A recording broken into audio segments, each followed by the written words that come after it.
ठाकरेंसाठी लढाई सोपी नाही.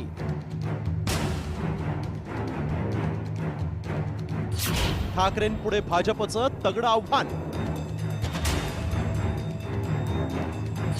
ठाकरेंना रोखण्यासाठी भाजपचा प्लॅन काय?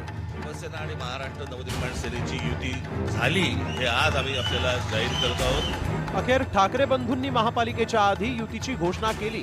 मात्र ही लढाई ठाकरेंसाठी अस्मितेसोबतच अस्तित्वाची असणार आहे. कारण ठाकरेंपुढे भाजपचं तगडं आव्हान असणार आहे. ते कसं पाहूया. 2017 मध्ये शिवसेना 84 जागांवर विजय, भाजप 82 जागांसह दुसऱ्या स्थानी, शिवसेनेचे 75 उमेदवार दुसऱ्या क्रमांकावर, मनसेचे 7 नगरसेवक मात्र 9 जागांवर दुसऱ्या स्थानी. खरं तर 2017 मध्ये शिवसेनेच्या तुलनेत भाजपला फक्त 2 जागा कमी मिळाल्या होत्या. मात्र त्यानंतर शिवसेनेची 2 शकलं झाली. त्यामुळे आधीच विजयापासून 2 पावलं दूर असलेल्या भाजपचं आव्हान असल्यानं ठाकरे बंधूंनी मराठी अस्मितेच्या मुद्द्यावर एकत्र येण्याची घोषणा केली. मात्र मराठी आणि अमराठी मतांमधील फुटीमुळे ठाकरेंचं टेन्शन वाढलंय. मुंबईत 36 पैकी 13 अमराठी आमदारांचा विजय, भाजपचे 13 पैकी 7 आमदार. 2017 मध्ये 227 पैकी 72 अमराठी नगरसेवक निवडून आले. त्यात 72 पैकी 36 हे भाजपचे नगरसेवक. खरं तर मुंबईमध्ये 41% मराठी तर 59% अमराठी भाषिक आहेत. त्यात भाजपकडे 7 अमराठी आमदार आहेत. त्यामुळे भाजपनं अमराठी भाषिकांसोबतच मराठी भाषिकांना साथ घातली आहे. तर दोन्ही ठाकरे एकत्र आले असले तरी मराठी आणि अमराठी दोघंही ठाकरेंना साथ देणार नसल्याचं वक्तव्य मुख्यमंत्र्यांनी केलं. ते म्हणजे मुंबई नाही, ते म्हणजे मराठी नाही, ते म्हणजे सर्व काही आहे.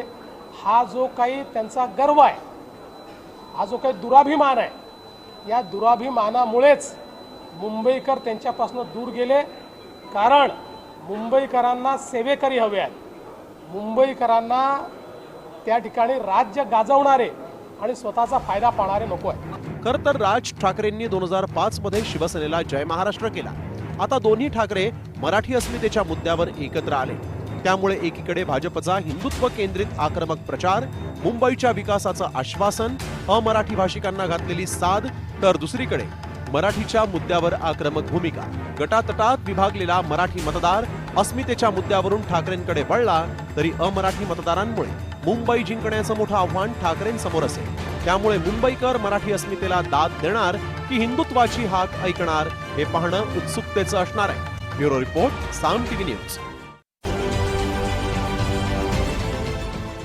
देश विदेशातील प्रत्येक घडामोडींचे लाईव्ह अपडेट मिळवण्यासाठी आता साम टीव्हीच्या सर्व सोशल मीडिया प्लॅटफॉर्मला लाईक, फॉलो आणि सबस्क्राईब करा. तसंच सर्व नोटिफिकेशनसाठी बेल आयकॉन प्रेस करायला विसरू नका.